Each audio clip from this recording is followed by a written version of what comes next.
Do you need a Freudian explanation of that?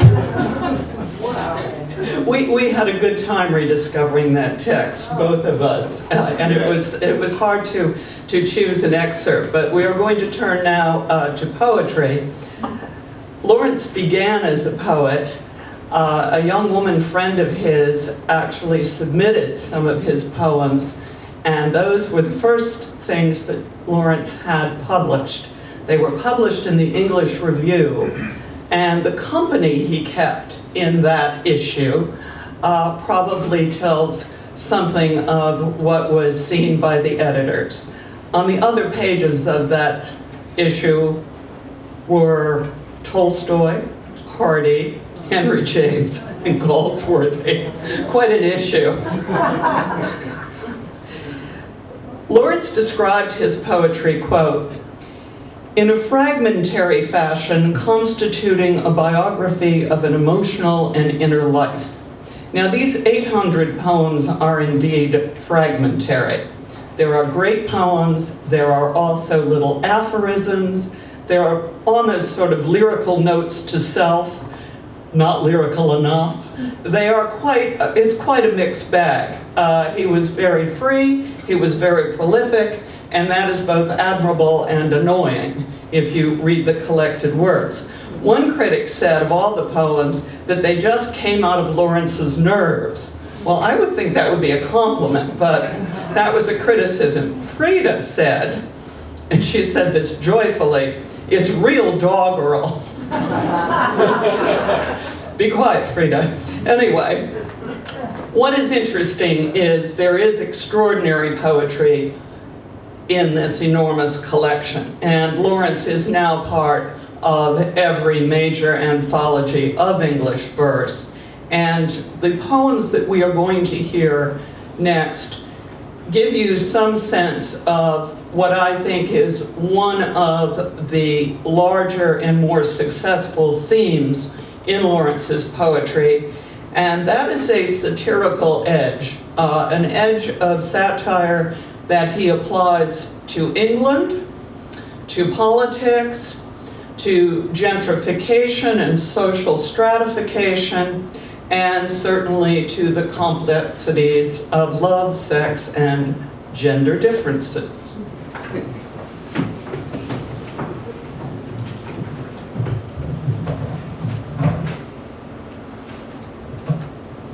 The mess of love.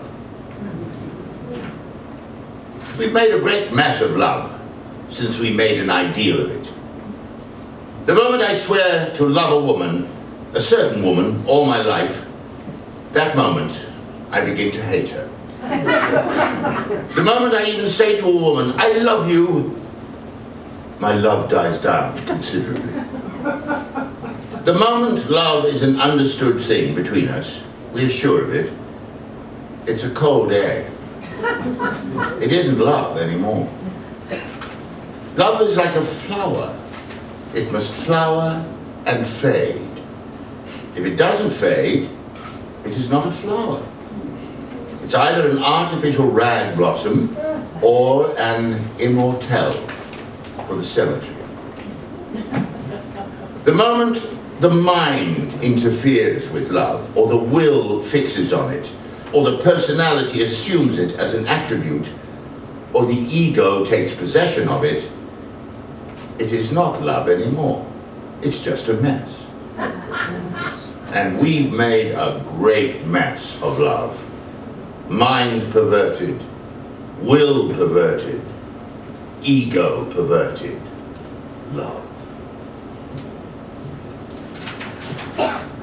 And this is called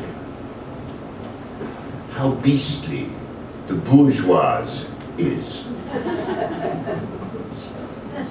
How beastly the bourgeoise is. Especially the male of the species. Presentable, eminently presentable. Shall I make you a present of him? Isn't he handsome? Isn't he healthy? Isn't he a fine specimen? Doesn't he look the clean, fresh Englishman outside? Isn't it God's own image, tramping his 30 miles a day after partridges or a little rubber ball? Wouldn't you like to be like that? Well off and quite the thing? Oh, but wait. Let him meet a new emotion. Let him be faced with another man's need. Let him come home to a bit of moral difficulty. Let life face him with a new demand on his understanding. Then watch him go soggy like a wet meringue. Watch him turn into a mess, either a fool or a bully. Just watch the display of him confronted with a new demand on his intelligence, a new life demand. How beastly the bourgeois is, especially the male of the species. Nicely groomed like a mushroom, standing there so sleek and erect and eyeable, and like a fungus living on the remains of bygone life, sucking his life out of the dead leaves of greater life than his own. And even so, he's stale. He's been there too long. Touch him, and you'll find he's all gone inside. Just like an old mushroom, all wormy inside and hollow under a smooth skin and an upright appearance. Full of seething, wormy, hollow feelings, rather nasty. How beastly the bourgeois is.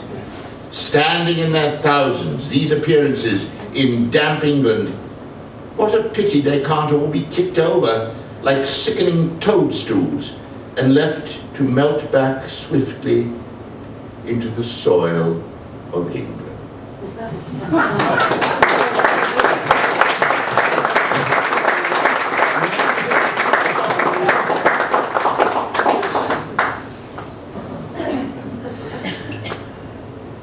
Well, what a perfect time to turn to Lady Chatterley's lover. And that is what we will do now. Lady Chatterley's Lover was D.H. Lawrence's last major novel. And indeed, The Virgin and the Gypsy, which we started with, came very close to it. These were both writings that came toward the end of his life. And the book is, of course, notorious. It is the story of a physical relationship between a working-class man and an aristocratic woman. We are back to that theme. It has, of course, explicit descriptions of sex and what were, at the time, unprintable words. Many critics have felt that what saves it is, of course, the quality of the writing. It is the poetry, the lyricism, the exactitude, the pacing, the genius. At the time of Lawrence's death in 1930, his public reputation was that of a pornographer who had wasted his considerable talent. Some writers, of course, knew better. One of them was E.M. Forster, and he said in an obituary notice, challenging this widely held view, quote, "The greatest imaginative novelist of our generation was D.H. Lawrence." Now, Lady Chatterley's Lover was first published in Florence, Italy in 1928 in a hand-printed, very limited edition, which sold for £300 in 1928. So that's about $3,000 a copy today. There were many legal trials, and I thought that I would remind you of a few of them just so you know what Lawrence went through. Many trials for censorship, pornography, and obscenity. Now, I should say that Lady Chatterley's Lover was not Lawrence's first experience with legal confrontation regarding his fiction. The Rainbow and Women in Love had already been censored, and there have been a lot of trials regarding them.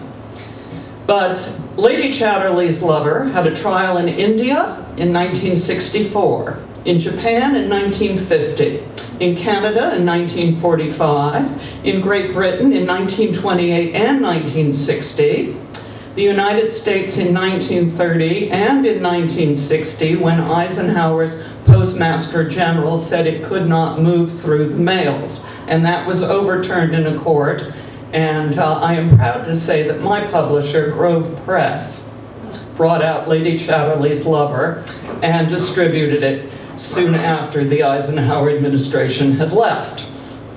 But it was 32 years before the book was openly published and available in the United Kingdom in the 1960s. That's a long haul. Philip Larkin, the British poet, wrote in one of his pieces, "Sexual intercourse began in 1963, which was rather late for me, between the end of the Chatterley ban and the Beatles' first LP." The book has the relationship between Lady Constance Chatterley and the gamekeeper Oliver Mellors. Now, Lawrence took the book through several rewrites, so there are other versions and the characters did have other names, but this is the final version and the one most of us know today.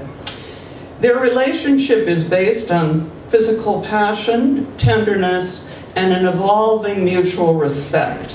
They learn together the interrelationship between mind and body.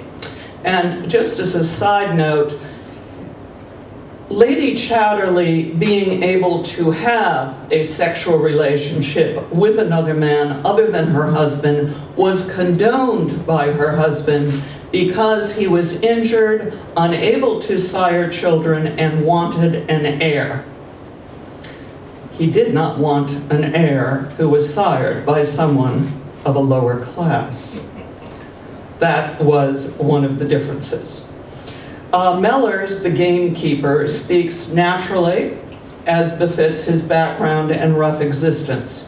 He uses four-letter words that are generally unacceptable in polite society, but we all know them. And D.H. Lawrence describes genitals in his books anatomically correctly, also with slang, and with very playful things such as John Thomas and Lady Jane. One of the reasons I think this was so upsetting and offensive to people is they knew how real it was. It is something that most people have experienced in some way or another. It really wasn't news. So those contradictions among language and the contradictions about love and sexuality are part of Lady Chatterley. There are times when Constance Chatterley feels very disengaged from Mellors. She is disparaging about sex. She refers to it as kind of ridiculous, a butting of his haunches, a little evacuating crisis that seems farcical, a bouncing of the buttocks. But what also happens slowly over time is that love and her identity involving in her physicality become one. And then Lawrence writes, "And it seemed she was like the sea, nothing but dark waves, rising and heaving, heaving with a great swell, so that slowly her whole darkness was in motion, and she was ocean, rolling in its dark, dumb mass." And this is the sharp ecstasy of her passion, and again, what made this book so uncomfortable to so many people. Lawrence responded to criticism and censorship robustly, and he was not about to be succumbing to anything anybody that offended him, and indeed some of the satirical poems you can well imagine were pointed at people that criticized this book. And he also wrote a tract on pornography and obscenity, which is still very worthy today. So we will now hear an excerpt from that famous book, Lady Chatterley's